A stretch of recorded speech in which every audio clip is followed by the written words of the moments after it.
I expected a polite visit, tea, laughter, the usual stories. Instead, my grandson's friend looked at me as if he'd found a secret, and one quiet question broke something open inside me. What followed was not what anyone would call scandalous. It was tenderness, honesty, and a moment of unexpected connection that left both of us different than we were that morning. Before I start the story, tell me, where are you watching from today? Which city are you joining us from? I remember the afternoon like a photograph left in the sun. Edges soft, colors a little too bright now that they've been held up to the light. My kitchen smelled of lemon and cinnamon. I'd baked a small cake the way my mother used to, the kind that never tried to be anything more than honest.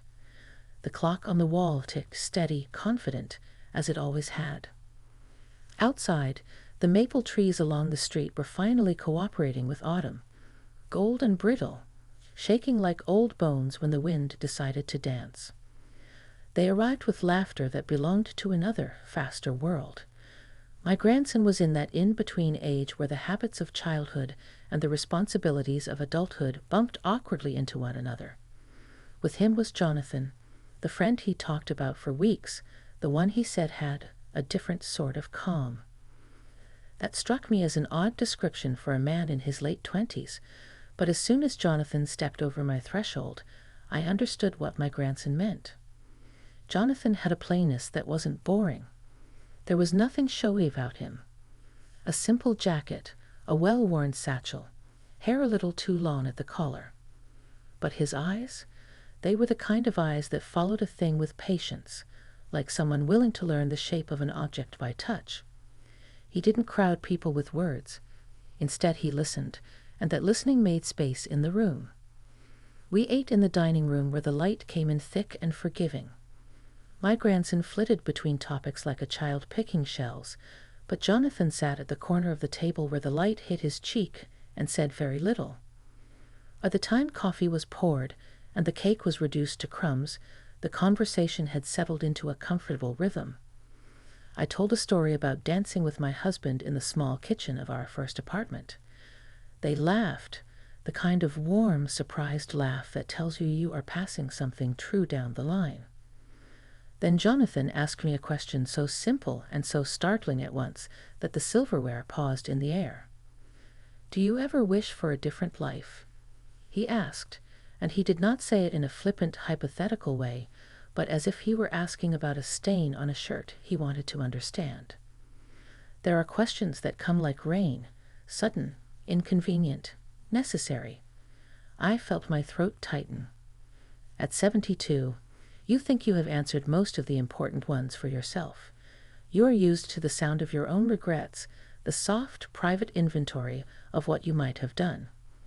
But a question from a young man, someone who could easily be my grandson's age, landed on me like a mirror held so close I could see the years in the creases of my face. I told him the truth, because what else is a kitchen table for if not truth? I told him about the husband I had loved until he wasn't there anymore, about the summers of small disgrace when money ran out before dignity did, about the two choices that always seemed to wait on the doorstep of my life, and how both had been taken from me in different ways. I spoke in fragments at first, the way memory gives you pieces, and then, because listening is a kindness, Jonathan leaned forward and let those pieces settle into his palms as if they were delicate things. "Do you regret your choices?" he asked softly. I surprised myself by admitting something I'd kept private for decades. I regretted the times I didn't say yes to myself. Not the big, melodramatic yes of abandoning responsibility or family, but the small ones, the course not taken, the trip not booked because someone else's plans were more important, the paintings I never finished because the house needed mending. Saying it aloud was like opening a window. The air that came in was sharp and new. Jonathan nodded as if he expected nothing less from the world and nothing more from himself. Then he did something I had long forgotten anyone did. He asked me about the small pleasures that had kept me afloat. "What made you feel alive?" he asked. "Not when you were young, but yesterday. What still does?" I told him, and the list was foolish and glorious. I told him about the first sip of tea in the morning and the way my cat, a fat, unapologetic calico, would curl on my lap and purr like a tiny engine. I told him the shape of the light in the late afternoon, the way it found the dust in the air and made it look like a galaxy. I told him how sometimes I would sit on the porch and remember voices, my mother's laugh, my husband humming as he washed the dishes, and that remembering itself could be like putting my hand on a wound and finding it had become a map. When I finished, Jonathan's mouth curved in a small, almost surprised smile. He touched the back of his own hand to his chin, a gesture of someone sorting through his thoughts out loud. "You make that sound, alive," he said, "even when you're speaking of loss." It wasn't a compliment wrapped in pity. It was an observation, clean and clear. The conversation moved, as conversations do, into territory neither of us expected. He told me about being 28 and feeling like the world expected him to be certain. He described a job offer across the country, the way the idea of leaving carried both promise and guilt. Guilt at leaving the small network of people who relied on him, promise in the blankness of a new city. He was precise in his fears, a fear of failure, yes, but mostly a fear of being untrue to himself. I found myself offering him counsel the way I'd once tried to patch my husband's shirts. Practical, perhaps old-fashioned, but honest. I told him that certainty is rare and often a luxury of youth pretending to be adulthood, that the path you choose will leave its own footprints, and you cannot predict every storm. I told him that regret is not the same as mistake. It can be a teacher if you let it. He listened as if I were reading from a map that had belonged to someone he loved. And then, when the sun had dipped low enough that the kitchen light seemed warmer by comparison, Jonathan did the most gentle, brave thing. He reached across the table and placed his hand over mine. I could write that gesture a dozen ways, and each would be true. It was not the touch of a lover or a casual familiarity. It was the touch of a person saying, "I see you." It was a touch that asked permission, and by the way I turned my palm up, was given it. My hand, which had been busy with dishes and gardening and knitting, and the modest, necessary tasks of a life, trembled. A simple tear slid down my cheek, not from sorrow alone, but from the startling realization that my life had not been invisible. "Thank you," he said, and his voice was small, as if he had pulled a thread he did not want to snap. Something in that moment relaxed inside me. It was as if I had been walking around a room with the lights off, and someone had switched them on.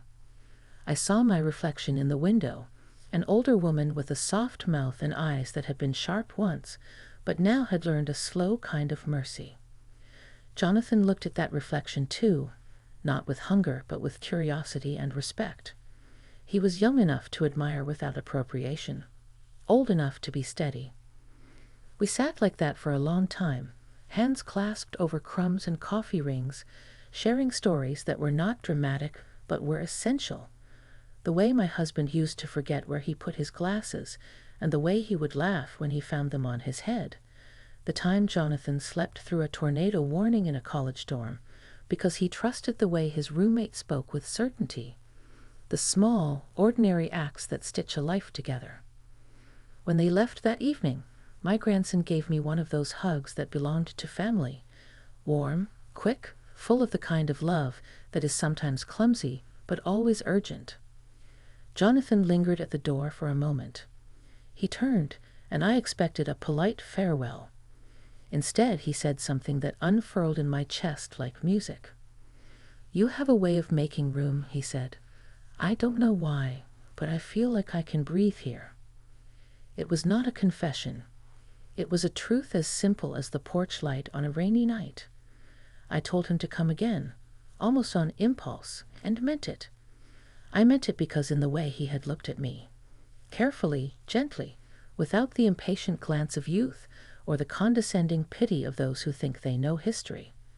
I had seen myself reflected back as a person who mattered beyond her roles as wife, mother, grandmother. That night I sat in my favorite chair and watched the moon pull itself over the horizon. I thought about the way a single question had opened a door, and how the answer was less about who I had been and more about who I could still be. There was a tide going up and in, and for the first time in years, I felt the current moving in a direction I could choose. I don't know what tomorrow will bring. I do know that an ordinary afternoon became a turning point because a young man named Jonathan looked at me and asked me something that cut past the usual niceties. He surprised me, and in surprising me, taught me that endings in one part of life can be beginnings in another. When you're my age, you collect stories the way others collect coins.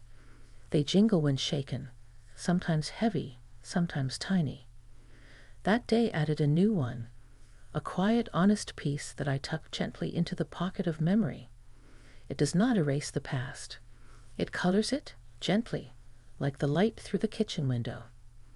If you're watching this, and you've ever been surprised into tenderness, tell me in the comments where you are watching from. I want to know which cities have the same light as mine. I woke the next morning with a lingering warmth from the day before, the kind that sits in your chest like a quiet hearth. The sun had barely reached the tops of the maples, and the air smelled of dew and faintly of wood smoke from a neighbor's fireplace.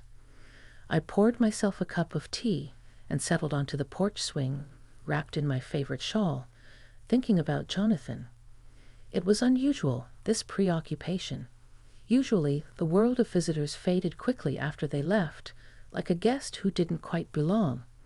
But his presence had left a trace, a small vibration in the spaces of my day, and it stayed with me. My grandson had called early, laughing as he reminded me about his next school project. "Grandma, you're acting like you have secrets," he teased. I smiled, letting him chatter on, and thought about Jonathan's quiet strength, the way he seemed to absorb the world rather than fight with it. There's a type of calm that is both disarming and comforting, and Jonathan had it in abundance. By the time they arrived again in the afternoon, I had baked another small cake, this time spiced with nutmeg and orange zest. The aroma drifted through the house, welcoming them in before they even opened the door. My grandson ran ahead, full of energy and a chatter, while Jonathan followed at a measured pace, hands in his pockets, a soft smile on his face. There was an ease in him that made the room lighter just by existing in it. We sat again at the kitchen table, the autumn sun pouring through the windows and casting long golden streaks across the worn wood. Conversation started gently, meandering through topics like a quiet river finding its way around stones.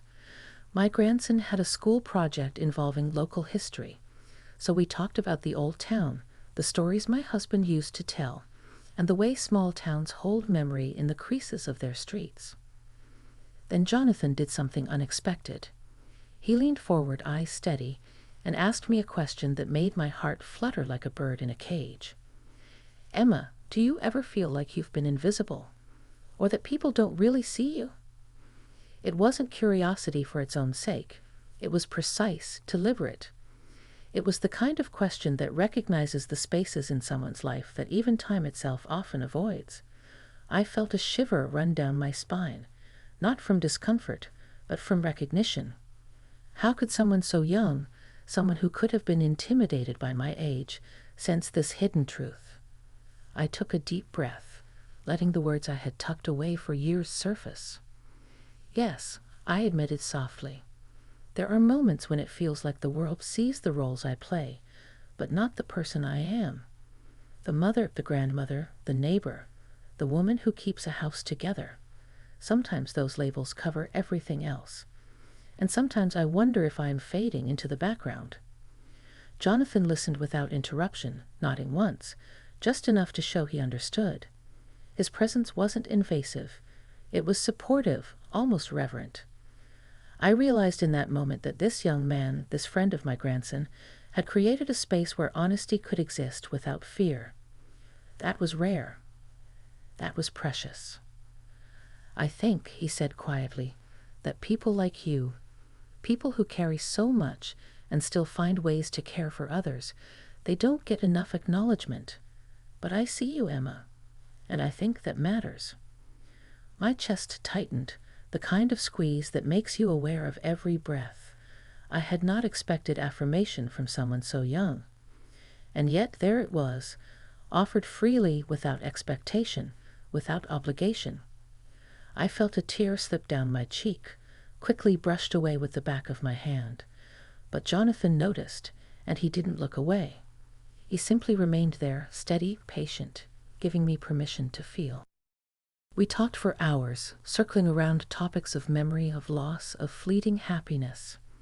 He shared stories from his childhood about the challenges he faced, the ambitions he carried quietly, and the fears he kept close to his chest.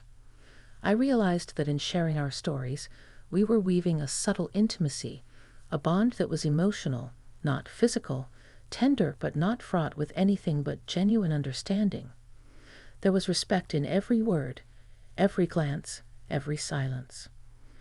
At one point, Jonathan asked, "Emma, what do you think it means to be truly alive at this stage of life?" It was a question that startled me because I hadn't framed it in that way before. Life had become a series of routines, necessary, predictable, comforting. But in that predictability, I sometimes wondered if I had lost the thrill of discovery. I thought about it carefully, weighing my answer in the quiet of the afternoon. To be truly alive, I said finally, is to feel something with intention. To recognize small joys, to accept pain without letting it diminish you, to be curious about the world and about yourself, even when it seems you've seen it all. It's daring to feel, daring to connect, daring to see and be seen. Jonathan's eyes brightened with a subtle awe. "That's beautiful," he said. "I think I'm starting to understand that, thanks to you." We shared a silence then, the kind that feels comfortable rather than awkward, filled with unspoken acknowledgments. I felt a warmth spread through me, not lust, not longing, but a deep, resonant emotional connection, the kind that fills the chest and softens the edges of the day.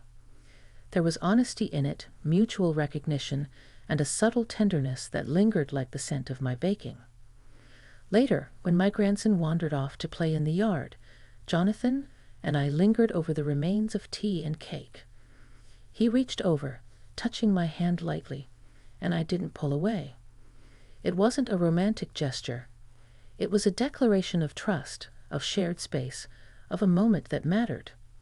The afternoon sunlight cast a halo around us, and for the first time in a long time, I felt seen, understood, and appreciated not for what I had done, but simply for who I was. As the evening approached, Jonathan and my grandson prepared to leave. I walked them to the door, feeling a mix of gratitude and melancholy. Jonathan paused at the threshold, his hand brushing briefly against mine again. "Thank you, Emma," he said softly, "for being honest with me, for letting me in. I won't forget this day." I smiled, tears threatening again, but this time of a different kind, relief, joy, a recognition of life's continuing capacity to surprise. "Nor will I whispered. "Nor will I." After they left, I stood in the quiet house, listening to the rustle of leaves outside, the faint hum of the refrigerator, the soft ticking of the clock. I realized that the day had changed me in subtle but lasting ways.